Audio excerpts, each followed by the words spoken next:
Mangle.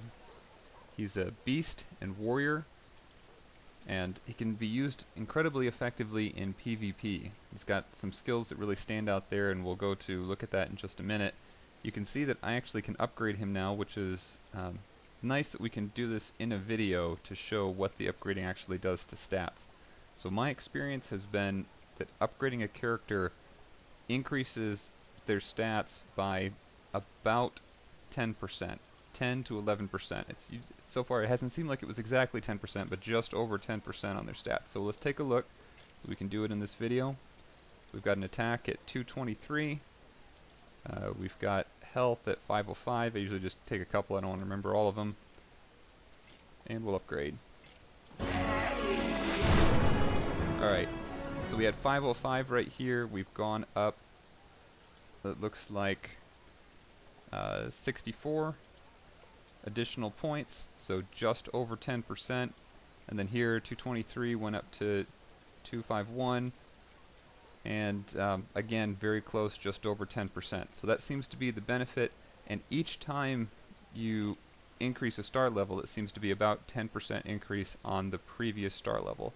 So I didn't see that defined anywhere else. It is really useful, I think, to know, to see about what you're going to get for that increase. So that's what it seems to be in the quite a few number that that I've increased. It seems to be about the same, and it doesn't matter if you're going from 1 star to 2 star or 2 to 3 or 3 to 4. That increase percentage seems to be the same. All right, easily farmable early on. We've got quite a few levels here. Let's look at his stats. First trait is Beast Leader, increased attack for all beast allies, making him good to have some synergies with other beasts. And Agile, so quick feet. This was similar to what we saw on Willow. I think it's actually the exact same, but a 25% chance to dodge ranged attacks. We've got him at really low level anyway, so it's somewhat hard to compare, but moderate attack, but fairly squishy, low defense, moderate health. Alright, let's look at his abilities.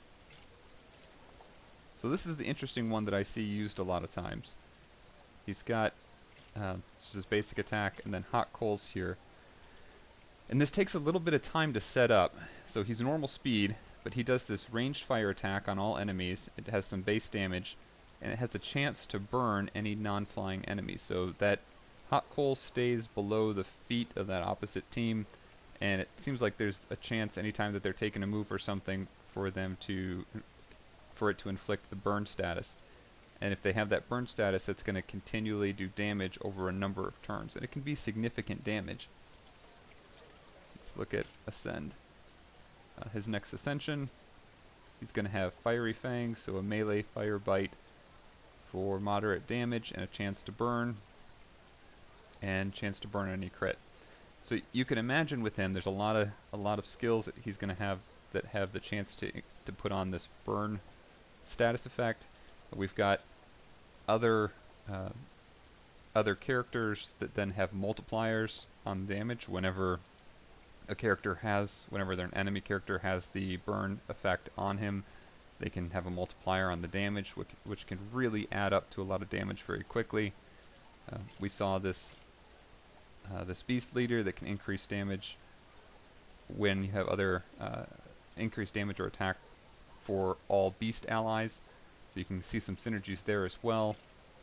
And really, one of the things that this Hot Coals has made me think about when I've seen parties that have been used successfully this way is that you try to create a party that can outlast the other party. So this is really a damage over time skill. The DOT is the way that's commonly referred to. If you get this burn inflicted, you're not doing a lot of damage up front. You've got to wait for it first to be inflicted and then wait for it to burn over time and do multiple damage hits over time. And so you want to be able to outlast them. So you want to make sure you've got some tanks with a lot of health, people that can hang in there for a long time. Potentially even Chief Nub, you may find some good balance that way, where you can be draining their health but maintaining your own.